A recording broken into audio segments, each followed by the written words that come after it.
चलिए तो डिस्कस करते हैं। हम लोग हिंदी में वाक्य विज्ञान पढ़ रहे थे।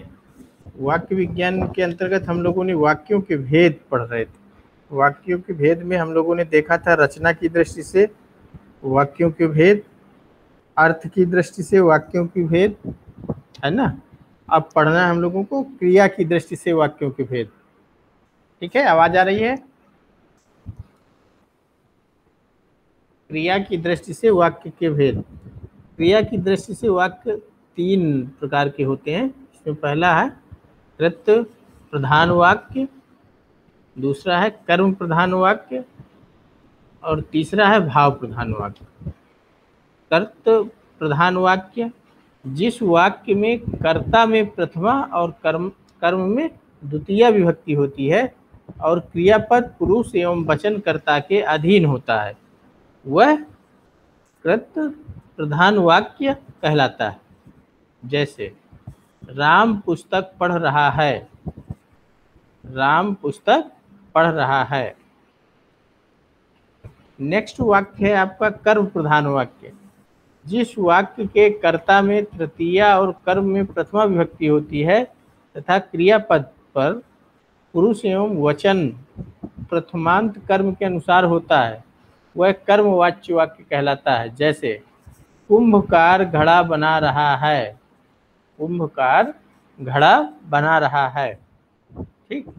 तीसरा भेद है आपका वाक्य का क्रिया की दृष्टि से भाव प्रधान वाक्य, जिस वाक्य में अकर्मक क्रिया होने के कारण कर्म नहीं होता तथा कर्ता में तृतीय विभक्ति होती है और क्रिया सदैव प्रथम पुरुष एक वचन के अनुसार होती है, वह वाक्य भाव प्रधान वाक्य कहलाता है। जैसे सुदामा की दीन दशा देखते ही कृष्ण रो पड़े, सुदामा की दीन दशा देखते ही कृष्ण रो पड़े।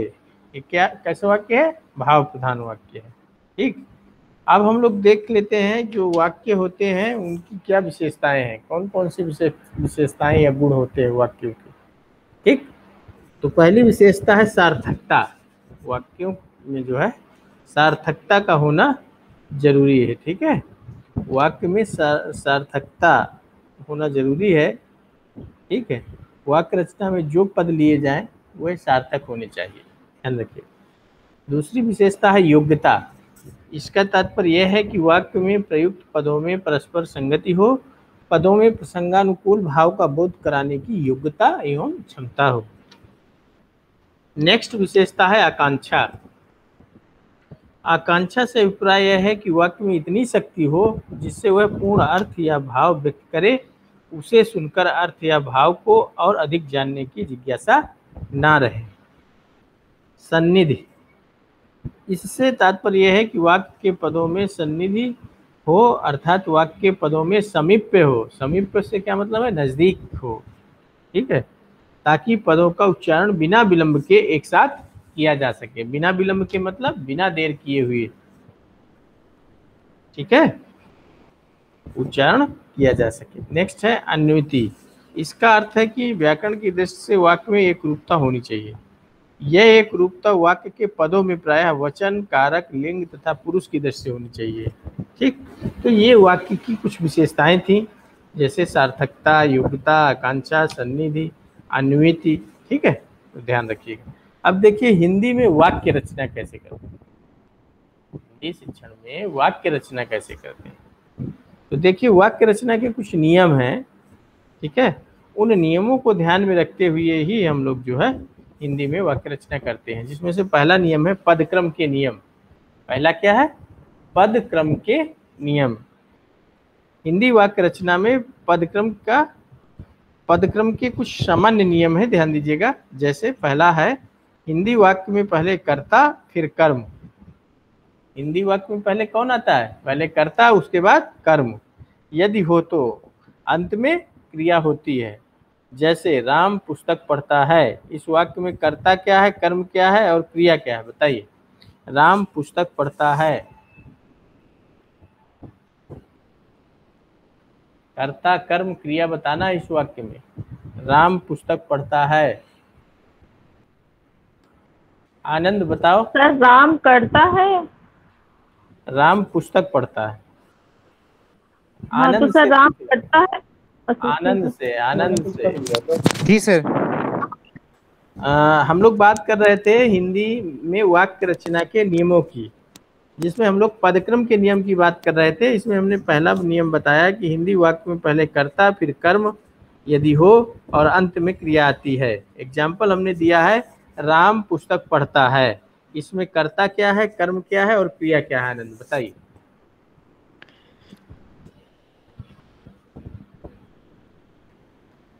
सर कर्ता जो है वो राम है, और जी पुस्तक पढ़ना जो है वो उनकी क्रिया है। हाँ। सर कर्म एक क्या बार है? फिर से, सर 1 मिनट, 1 मिनट जरा एक बार फिर से जरा। राम पुस्तक।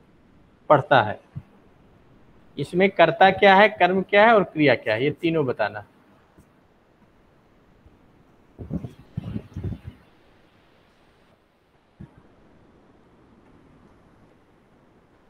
सर जो करता है वो राम जी स्वयं है, जी जी। और क्रिया जो है राम पुस्तक पढ़ता है। कर्म क्या है? कर्म जो है उनका पढ़ना है। कर्म पढ़ना है कि क्रिया है पढ़ना? राम पुस्तक पढ़ता है। चलना फिरना पढ़ना लिखना खाना ये सब क्या सर है, सर सर सर, क्रियाएं सर हैं, ये सर ये क्रिया है, जी जी। है ना? मैंने आपसे बताया कि जो हिंदी वाक्य रचना में पदक्रम का पहला नियम है, ध्यान दीजिएगा, उसमें सबसे पहले कर्ता आता है फिर कर्म यदि है तो, अगर नहीं है तो सीधे फिर लास्ट में क्रिया आती है। सेंटेंस बताया, राम पुस्तक पढ़ता है, इसमें कर्ता क्या है, कर्म क्या है और क्रिया क्या है? सर राम करता है, पुस्तक जो जी। है पुस्तक, सर मैं पुस्तक एज अ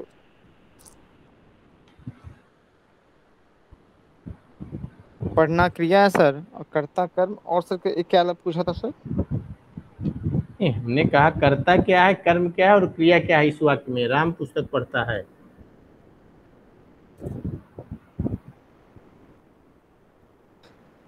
कर्म जो है उनका पुस्तक पढ़ना है, पुस्तक है, और क्रिया जो है पढ़ना है, और कर्ता जो है राम है। हाँ उद्धारक बताइए, आनंद सही बता रहे हैं?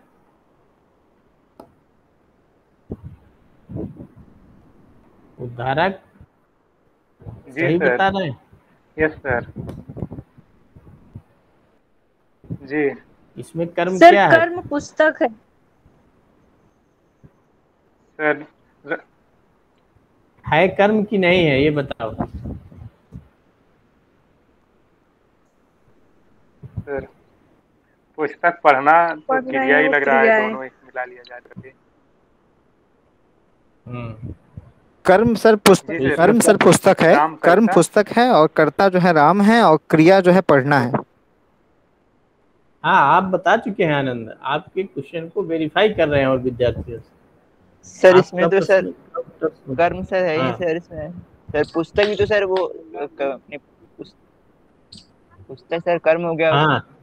कर्म हो गया सर उसका। और पढ़ना हो गया कर्ता नहीं, कर्ता हो गया सर राम हो गया उसमें सर उसका। और क्रिया हो गया पढ़ना सर, और पुस्तक हो गया कर्म सर। कारण ने बताया था। श्वेता आप बताओ। श्वेता।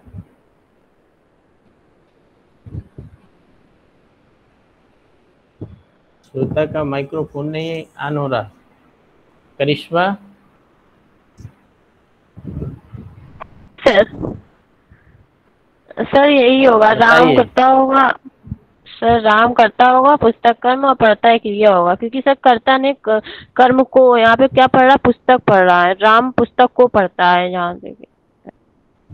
गुड, सही बताया आप लोगों ने। अगला नियम देखिए। पदक्रम के नियम में दूसरा है, विशेषण संज्ञा से पहले और क्रिया विशेषण प्रायः क्रिया से पहले आता है। ध्यान दीजिएगा, विशेषण हमेशा संज्ञा से पहले और क्रिया विशेषण प्रायः क्रिया से पहले आता है। जैसे नीली साड़ी धीरे धीरे चल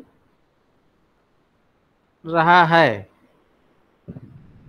नीली साड़ी धीरे धीरे चल रहा है।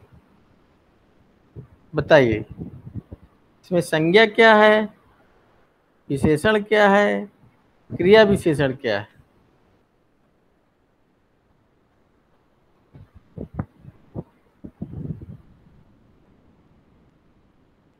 विकास,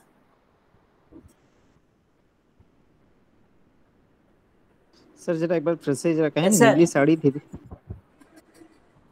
नीली साड़ी धीरे धीरे चल रही है, ये चल रहा है, जो भी सेंटेंस हो रहा है, इसमें संज्ञा क्या है? वाक्य कुछ सही नहीं लग रहा है सर। वाक्य सही नहीं लग रहा?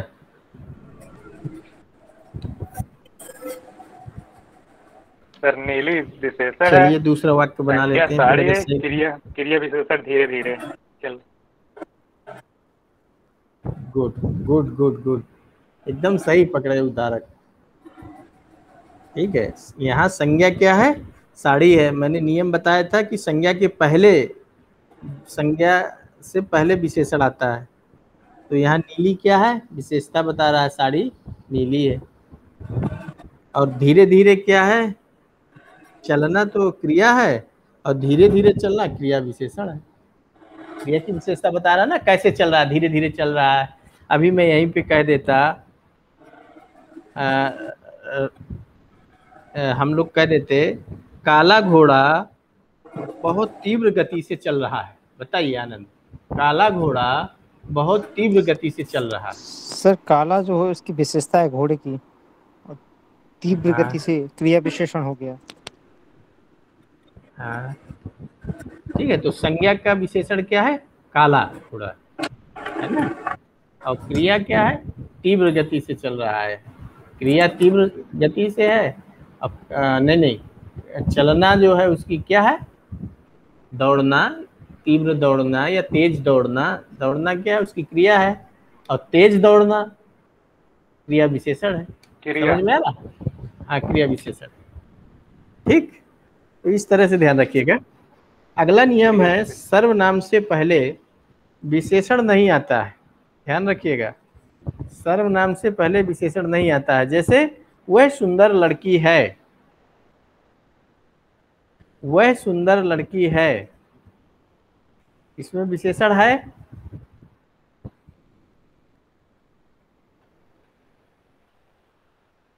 सर सुंदर विशेषण सर। बताइए, नियम है।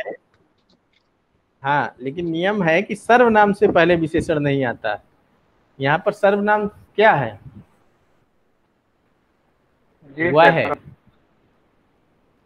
वह है, तो वह सर्वनाम के क्या? पहले कहाँ आया विशेषण? नहीं आया ना।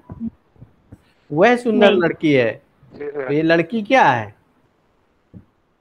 लड़की क्या है इसमें सेंटेंस में? सुंदर है, सुंदर है। लड़की तो सुंदर है। लड़की है क्या? करता है, क्या है? हाँ करता ही है सर। करता है। तो फिर सुंदर क्या है? सुंदर लड़की। बताइए बताइए।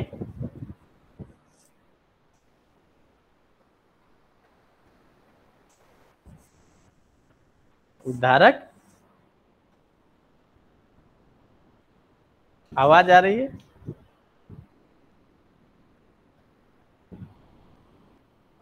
जी सर। आवाज आ रही यस है? सर।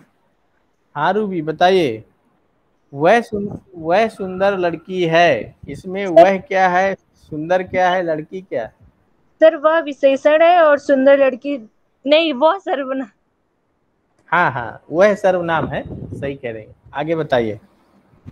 और ये सुंदर लड़की विशेषण। सुंदर लड़की,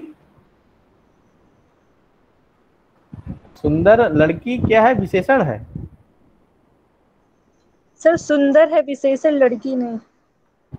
लड़की क्या है? संज्ञा है, क्या है? संज्ञा विशेषण है, क्रिया विशेषण है, क्या है?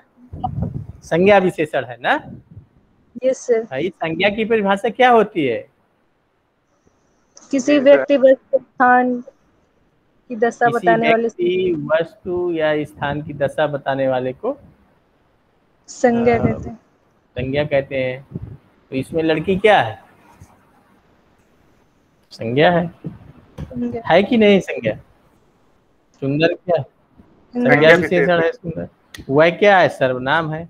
नियम हमने आपसे बताया कि सर्वनाम से पहले विशेषण नहीं आता है, सर्वनाम से पहले विशेषण नहीं आएगा बल्कि संज्ञा के पहले आ सकता है। ठीक है, नेक्स्ट देखिए, वाक्य में कर्ता का विस्तार कर्ता से पूर्व, ध्यान दीजिएगा, वाक्य में जब भी आएगा तो कर्ता का विस्तार कर्ता से पूर्व मतलब पहले, और क्रिया का विस्तार क्रिया से पहले आता है। जैसे अच्छे बच्चे प्रतिदिन स्कूल जाते हैं, इसमें कर्ता क्या है, कर्ता का विस्तार क्या है, इसमें क्रिया क्या है, विस्तार क्रिया क्या है, बताइए।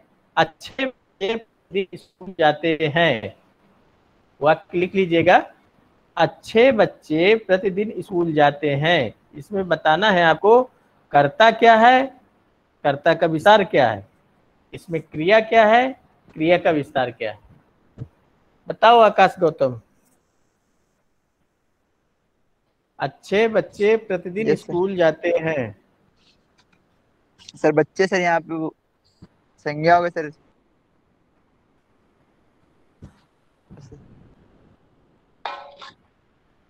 बच्चे यहाँ पर कर्ता है, अच्छे बच्चे कर्ता का विस्तार है। ठीक है, प्रतिदिन स्कूल जाते हैं मतलब स्कूल जाना क्या है, क्रिया है। ठीक है, अब क्रिया का विस्तार क्या है, प्रतिदिन स्कूल जाते हैं। ठीक, अच्छे बच्चे प्रतिदिन स्कूल जाते हैं, तो कर्ता इसमें क्या है, बच्चे। ठीक है, अच्छे बच्चे क्या है, कर्ता का विस्तार है। स्कूल जाना क्या है, क्रिया है। प्रतिदिन स्कूल जाना क्रिया का विस्तार है। समझ में आ गया? जी सर। चलिए आगे देखिए, कारक चिन्ह या परसर्ग संज्ञा या सर्वनाम के उपरांत आते हैं। जैसे राम ने उससे घर में, परसर्ग समझ रहे हैं, कारक चिन्ह या परसर्ग संज्ञा या सर्वनाम के उपरांत आते हैं। ठीक है, जैसे आप कहते नहीं है मेज के ऊपर पुस्तक रखी है, तो यहाँ पर के क्या है, कारक चिन्ह। कारक चिन्ह। राम ने है सर कारक चिन्ह। घर में हो गया, में हो गया। गुड, बहुत बढ़िया है। हाँ हाँ एकदम सही बताया। आगे देखिए, अगला नियम देखिए, संबोधन एवं विस्मयादि बोधक अव्यय प्रायः वाक्य के आरंभ में आते हैं। जैसे ध्यान दीजिएगा, संबोधन एवं विस्मयादि बोधक अव्यय प्रायः वाक्य के आरंभ में आते हैं। जैसे हे राम, अरे यह क्या हो गया, ओह यह तो बहुत बुरा हुआ। इसमें विस्मयादि बोधक क्या है बताइए, हे राम में?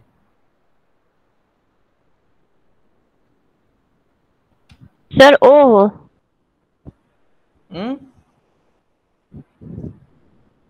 हे राम सर में ओह, वो तो बताए नहीं। हे राम वाक्य है, हे राम में विस्मयादि बोधक क्या है? सर विस्मयादि बोधक वो एक चिन्ह होता है जिसमें, जैसे हाँ हाँ चिन्ह होता है, लेकिन शब्द की बात करें तो पहला अक्षर क्या है इसमें? हे। पहला अक्षर जो हे। ठीक है, दूसरा सेंटेंस है हाँ, अरे अरे यह क्या हो गया, तो इसमें अरे जो है विस्मयादि बोधक है। एक और सेंटेंस देखिए, ओह यह तो बहुत बुरा हुआ, तो यहाँ पर क्या है, ओह। ठीक है, तो संबोधन एवं विस्मयादि बोधक अव्यय वाक्य के आरंभ में रखे जाते हैं, वाक्य के शुरुआत में रखे जाते हैं। नेक्स्ट देखिए, प्रश्नवाचक शब्द व्यक्ति, वस्तु अथवा स्थान से पूर्व अथवा वाक्य के आरंभ में लिखे जाते हैं। जैसे क्या राम बाजार गया, इसमें प्रश्नवाचक शब्द क्या है, क्या राम बाजार गया, क्या। ठीक है, तो ध्यान रखिएगा। काल सूचक शब्द पहले और स्थान सूचक शब्द बाद में आते हैं। ध्यान दीजिएगा, काल सूचक शब्द वाक्य में हमेशा पहले आते हैं और स्थान सूचक शब्द बाद में आते हैं। राम 7 बजे स्कूल जाता है, इसमें काल सूचक क्या है और स्थान सूचक क्या है, बताइए। सर काल सूचक है 7 बजे। गुड। सर और स्थान स्थान सूचक सूचक स्कूल जाता स्कूल है। सर स्कूल जाता है। स्कूल, ठीक है। तो काल पहले आ रहा है, उसके बाद स्थान सूचक आ रहा है, ठीक है। राम 7 बजे स्कूल जाता है, समझ में आ गया। आगे देखिए, समुच्चय बोधक अव्यय जिन शब्दों या वाक्यों को जोड़ते हैं उनके बीच में आते हैं। ध्यान दीजिएगा, समुच्चय बोधक अव्यय जिन शब्दों या वाक्यों को जोड़ते हैं उनके बीच में आते हैं। जैसे दिल्ली और आगरा ऐतिहासिक नगर है। दिल्ली और आगरा ऐतिहासिक नगर है, इसमें समुच्चय बोधक अव्यय कौन सा शब्द है? और दिल्ली। गुड गुड, और एकदम सही। नेक्स्ट देखिए, निषेधात्मक अव्यय ना, नहीं, मत, प्रायः क्रिया से पूर्व आते हैं। जो निषेधात्मक अव्यय होते हैं जैसे ना, नहीं, मत, प्रायः क्रिया से पूर्व आते हैं। जैसे मैं नहीं जाऊंगा, इसमें निषेधात्मक अव्यय क्या? नहीं। नहीं, गुड। नेक्स्ट देखिए, निष्पात, भी, ही, तो, तक आदि उन्हीं शब्दों के उपरांत आते हैं जिनके अर्थ पर बल देना होता है। ध्यान दीजिएगा, निष्पात या भी, ही, तो, तक आदि उन्हीं शब्दों के उपरांत आते हैं जिनके अर्थ पर बल देना होता है। जैसे मैं केवल पुस्तक ही पढ़ता हूं,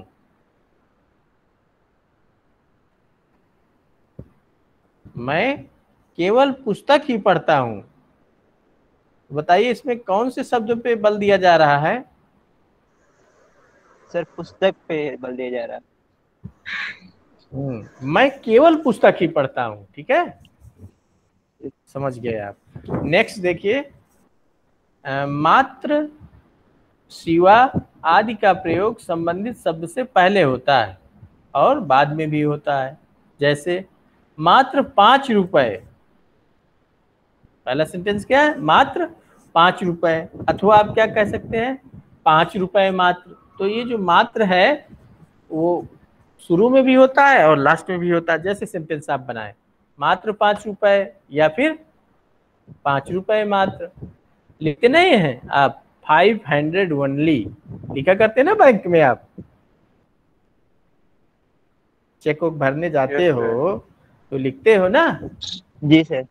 तो सेंटेंस के पहले भी लगता है या बाद में लगता है, ठीक है। जी तो ये जो है नियम थे आपके, पदक्रम के नियम थे हिंदी वाक्य रचना में। इसी तरह से विभक्तियों के प्रयोग के नियम हैं, ठीक है। क्रिया के रूप में परिवर्तन के नियम हैं, विराम चिन्हों के प्रयोग के नियम हैं, अल्प विराम के नियम हैं, अर्ध विराम के नियम हैं, पूर्ण विराम के नियम हैं, प्रश्न सूचक चिन्ह के नियम है, विस्मयादि सूचक या संबोधन सूचक के नियम है, योजक या विभाजक के भी नियम है, ठीक है। तो ये सारे नियमों को आप पढ़ लीजिएगा एक बार। आप छोटी कक्षाओं से पढ़ते आए हैं, लेकिन एक बार जो है और पढ़ लीजिएगा, ठीक है। कल हम लोग डिस्कस करेंगे हिंदी वाक्य रचना में परिवर्तन के कारण। तो कल देखो क्लास नहीं होगी, ठीक है। कल आप लोगों को 10 बजे आना है कार्यक्रम में, 10 बजे ज्वाइन करना है। कार्यक्रम राइट 10:15 बजे से शुरू हो जाएगा 12:15 बजे तक, ठीक है। पहले 1 घंटे में आपको जो गूगल फॉर्म कैसे बनाते हैं ये सिखाया जाएगा डेमोन्स्ट्रेशन लेक्चर के द्वारा, ठीक है। जो सर आ रहे हैं doctor Gaurav Rao, associate professor department of education, MJP Rohilkhand विश्वविद्यालय बरेली से, वो सर बताएंगे आपको 1.25 घंटे जो है कैसे गूगल फॉर्म बनाते हैं डेमोन्स्ट्रेशन करके। इसके बाद जो लास्ट का सेशन होगा उसमें आपको खुद से गूगल फॉर्म बनाना होगा और भेजना होगा, उसी को सर्टिफिकेट मिलेगा जो बनाकर भेजेगा। उसके बाद आपको अटेंडेंस भी देनी है, अटेंडेंस का लिंक वहीं पर जो है शो होगा और फीडबैक फॉर्म भी होगा। फीडबैक फॉर्म की लिंक होगी, अटेंडेंस की लिंक होगी जो आपके चैट बॉक्स में शो होगी। ठीक है, उसको आप अटेंडेंस वाले में अटेंडेंस भर दीजिएगा, कार्यक्रम का जो फीडबैक देना है वो फीडबैक फॉर्म होगा उसको कर दीजिएगा। ठीक है, और पूरे 10 बजे से 12:15 बजे तक क्लास लेना है आपको। अटेंडेंस आपकी ऑनलाइन सभी बच्चों की होगी और अटेंडेंस आपको मिलेगी। कार्यक्रम आप लोगों के लिए रखा गया है, लर्निंग एक्टिविटी है, तो आप लोग 100% सहभागिता करनी है। ठीक है, इसीलिए बाहरी पार्टिसिपेंट को अवसर नहीं दिया गया है। सिर्फ B Ed M Ed education department, first year second year B Ed, first year M Ed, first year second year M Ed, क्योंकि गूगल मीट पे 200 लोग जुड़ सकते हैं और हमारे पास लगभग 250 विद्यार्थी हैं। ठीक है, 50 फर्स्ट ईयर में, 50 सेकेंड ईयर में, ठीक है, 100 हो गए, उधर एमएड में भी है। इस तरह से लगभग 150, 160, 70 बच्चे हो जाएंगे, इसलिए बाहर वालों को जो है नहीं। ठीक है, सिर्फ अपने विद्यार्थी ही ज्वाइन करेंगे। ओके, 10 बजे आपको ग्रुप में लिंक प्रोवाइड की जाएगी। 10 बजने में 5 मिनट पहले आप 10 बजे तक जुड़ जाइएगा, 10:15 बजे कार्यक्रम शुरुआत हो जाएगी। ठीक, किसी को कुछ और पूछना है? कोई जिज्ञासा कल के ऑनलाइन कार्यक्रम से संबंधित या जो टॉपिक पढ़ाया उससे रिलेटेड बताइए।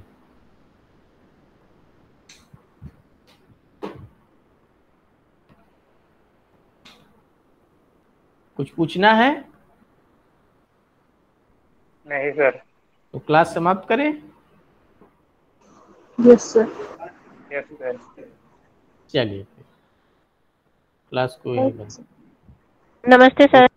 नमस्ते, जाइए। Thank you sir. Thank you sir.